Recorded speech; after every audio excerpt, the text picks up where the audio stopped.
کا پجاری تھا، آگ کو اپنا معبود مانتا تھا، لیکن ایک مرتبہ مسلمانوں کا رمضان آیا، میرا بیٹا کچھ کھا رہا تھا، میں نے اپنے بیٹوں کو بلایا اور ایک تماچا رسید کیا، کہا کہ مسلمانوں کے روزے چل رہے ہیں اور تو سب کے سامنے کھا رہا ہے۔ ہاں، یہ تماچا مارنا اللہ کو اتنا پسند آیا کہ مرنے سے پہلے مجھے کلمہ نصیب کر دیا اور مرنے کے بعد اللہ نے جنت میں محل نصیب کر دیا۔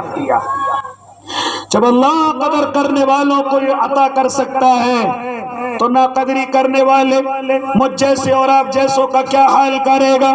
میں اور آپ روزہ نہیں رکھتے، یہ ایک الگ گناہ ہے، گناہ کبیرہ، اور اتنا بڑا گناہ اور اتنا بڑا گناہ۔ فرماتے تھے میرے آقا کہ رمضان کا اگر ایک بھی روزہ بغیر عذر کے چھوڑ دیا، بغیر مجبوری کے چھوڑ دیا، علماء کہتے ہیں رب کعبہ کی قسم اگر پوری زندگی بھی روزہ رکھتا رہے پھر بھی اس روزے کے ثواب کو نہیں پہنچ سکتا، اس کی برکتوں کو نہیں پہنچ سکتا، اس کی رحمتوں کو نہیں پہنچ سکتا۔ تو کفارہ ادا کر سکتا ہے، تو قرضیت ادا کر سکتا ہے، لیکن جو رمضان کے روزے کی رحمتیں اور برکتیں تھیں اگر تو پوری زندگی بھی پڑھتا اور کرتا رہے تب بھی اس ایک روزے کا ثواب تجھے نہیں پہنچ سکتا۔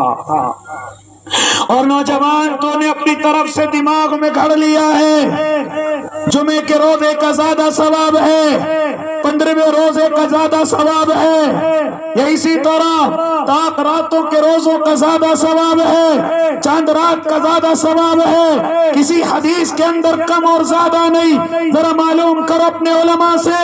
30 کے 30 روزے برابر ہیں، 30 کے 30 روزے برکتوں کے اعتبار سے، رحمتوں کے اعتبار سے، نعمتوں کے اعتبار سے سب کے سب برابر ہیں، کوئی بڑا ہوا اور گھٹا ہوا نہیں۔ یہ تجھے کس نے بہکا دیا؟ اسی طرح میری مائیں بہنیں اپنے بچوں کو کہتی ہیں جن کی عمر 15 سال ہے یا جن کی عمر 10 سے تجاوز کر چکی ہیں، تلقین کرتی ہیں بیٹے صرف جمعے کا رکھ لینا، بیٹے صرف چاند رات کا رکھ لینا، حالانکہ بچہ سارے روزے رکھ سکتا ہے، وہ بالغ ہو چکا ہے، اس کے اندر طاقت ہے، لیکن پھر بھی مائیں بہنیں نہ جانے کیوں اپنا یقین کمزور کیے ہوئے ہیں، بچہ کمزور ہو جائے گا، صحت ڈاؤن ہو جائے گی۔ نہ اللہ کی نیک بندیوں، رکھواؤ اپنی اولادوں سے روزے، اگر وہ نابالغ ہے یاد رکھنا اس کے روزے کا ثواب ماں کو ملے گا، باپ کو ملے گا انشاءاللہ۔